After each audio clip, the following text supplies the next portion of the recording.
It is my pleasure to introduce you to Anderson School District 1, and it's certainly my privilege to be the superintendent of Anderson School District 1, which serves a community that values education. Specifically, we have three unique communities in our district: the Palmetto area, the Wren area, and the Pattersville area. In the Palmetto area, serving there is Palmetto High School, Palmetto Middle, Palmetto Elementary, and also West Pelzer Elementary and Cedar Grove serve that community. As we move up Highway 8, we have the Wren High School, the largest school in Anderson School District 1, that is surrounded by Wren Middle School, Wren Elementary, Hunt Meadows Elementary, and Spearman all feed the Wren School area. Going up 85, the northern part of Anderson 1 is our newest school, Pattersville High School, that is surrounded by Pattersville Middle, Pattersville Elementary, and Concrete Primary School. And Anderson School District 1 also has the Career and Technology Center that serves all three of our high schools. And we have almost 10,000 students and about a little over 1,000 employees that are serving our students, and each of those areas, communities, employees have a deep commitment to serving students in Anderson 1 to make sure that we're preparing them to be college and career ready for the future. I think when we're talking about overall in a vision, first of all, there's a deep commitment to children in Anderson School District 1.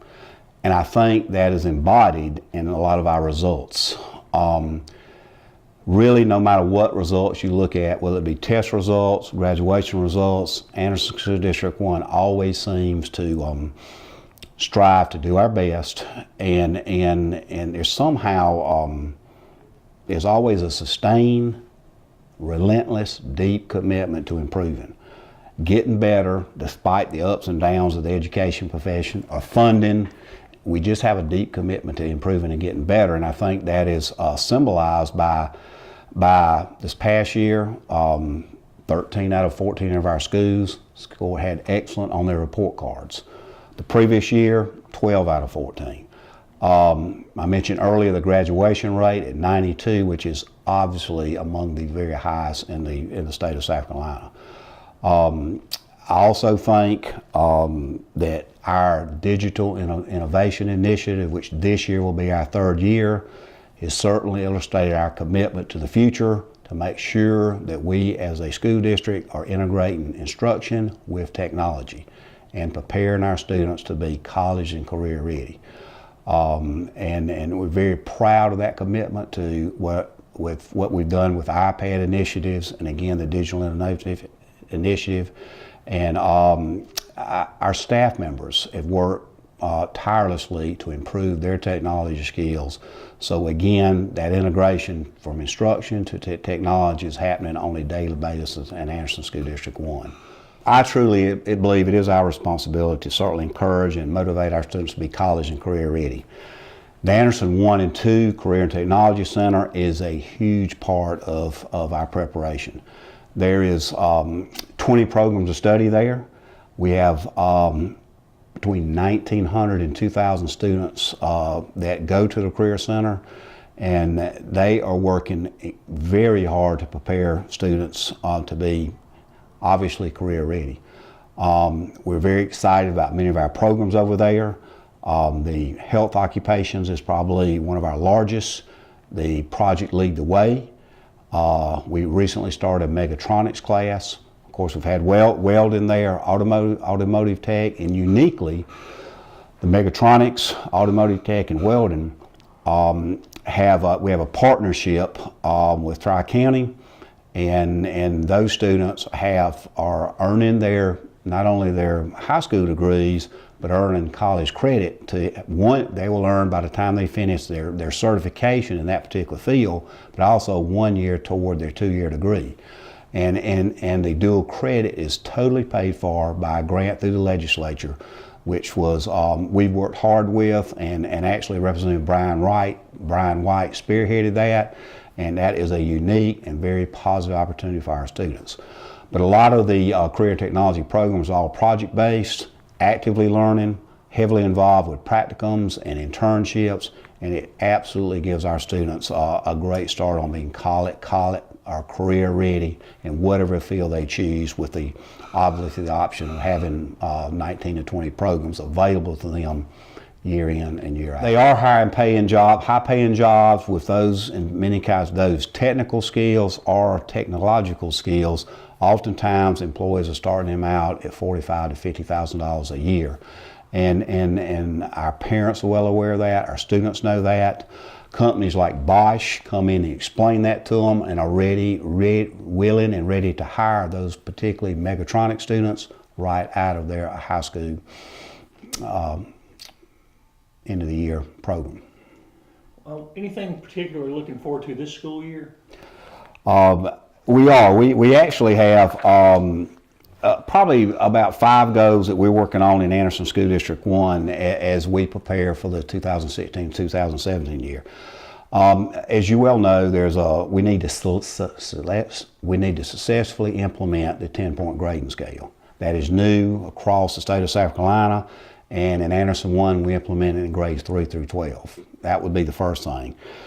I mentioned earlier, this will be the 3rd year of our digital innovation initiative, and we expect it to be the best year as we work, again, integrating technology with our instruction program and using the iPads and all the creative opportunities that are provided there with the iPads.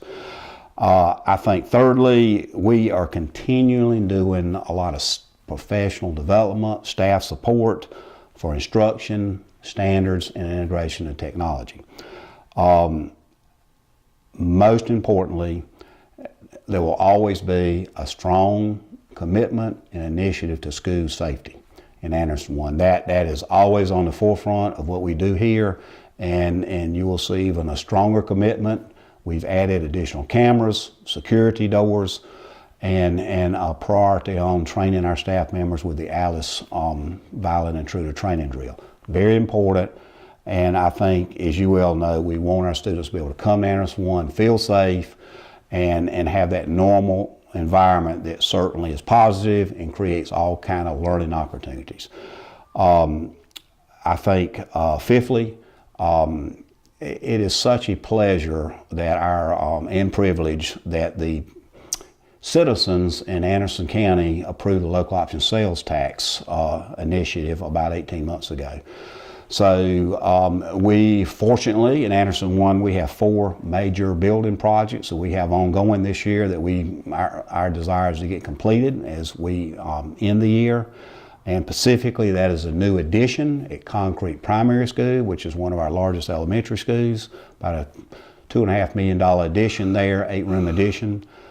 Secondly, we will be building new tennis courts in the Pottersville and Wren area for our student athletes that work there, and they have not actually had tennis courts located at their school facility. So we're looking forward to that. Thirdly, we'll be adding on to the Wren High Stadium with a new weight room and locker room facility. And then fourthly, we'll be building a multi-purpose athletic facility at Palmetto High School. So, and we'll be doing a myriad of other instructional initiatives, academic initiatives with that money. So I am just so grateful to the voters for approving that on behalf of the students throughout the county. And certainly our students in Anderson 1 are benefiting greatly from that initiative. And it's just a pleasure to have that opportunity to do that and be able to provide both academic, athletic, and other fine art enhancements along with technology and other things that are vital to preparing our students for the future. I think, and as it relates to education and funding, that seems to always be at least a challenge for us in Anderson 1. I would say many individuals, patrons, citizens don't realize, but Anderson School District 1 is funded at among the lowest rate in the state, actually, only per pupil basis. So funding has always been a challenge for us, and that's why the local option sales tax has been such a bonus, a big, important initiative for us in Anderson 1. That's just being good stewards of our money has just been always ingrained in our culture of our district. And our board, our finance department does a wonderful job working through the challenges of funding and providing resources in the best manner we can for our students. So I'd say funding probably remains a very important issue, certainly for us in Anderson One, and going forward, how the state hopefully funds and looks to continue to improve education funding. I'd say that's one priority. I think a second priority going forward that we have relentlessly focused on and is a high priority in Anderson One is teacher recruitment. The teaching profession and the challenges continue to remain difficult. We think we have a very great, positive environment, work environment, learning environment in Anderson One, but teachers' jobs and any education support professionals, they're challenging. And so teacher recruitment remains a very high priority for Anderson One. I think it's a state priority. I think overall you could say certainly there'll be a shortage of teachers in the future. So we want to make sure teachers, recruits, new employees understand the culture of Anderson One, understand how we function, how we work, and we want to create the most exciting, most positive, most enthusiastic learning culture in our district, so we'll attract the very best teachers. As I said, I think we understand better than most, there's nothing more important for a student than a highly effective teacher supported by highly effective leaders. Again, primary principals and assistant principals working together in unison with a district office staff. So funding and teacher recruitment for the future is critical to education, and certainly those priorities we want to make sure are emphasized here within Anderson School District 1. And I think thirdly, just to give you the importance and the value of a very talented, very competent school board, the value of that cannot ever be understated.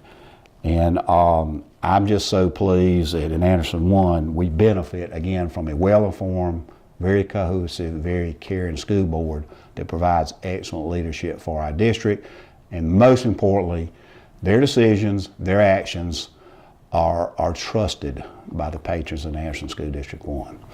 So that's good. I guess finally, if somebody's watching this and they're either new to the area or new to your district and they have kids, what's the best way to find out more about your school district? Many ways. Our school's obviously open for business every day here in late July.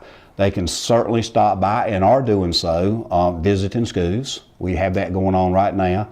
There's a lot of building and new folks moving in Anderson School District 1 with many students, and they are currently visiting our schools, assessing them about whether they want to come here. So that's one way. They can go to our district website and get any type of orientation information, beginning of school information that is listed there, as well as on the school websites. We're also welcome to come to our district office. We'll be glad to talk with them. We'll be glad to share information with them on any of our school districts. They can go to our website and Google in or put in addresses, and they can find where, if they're purchasing a new house, where that school is zoned for and how the bus routes work and all that. So there's a lot of online information, but sometimes we like to give personal information. We like to do that in more of a personal format, and the only way you do that is visiting the schools, visiting the district office and talking to us. We think that one-on-one time, that personal communication is a good way to share information and illustrate the culture of Anderson School District 1.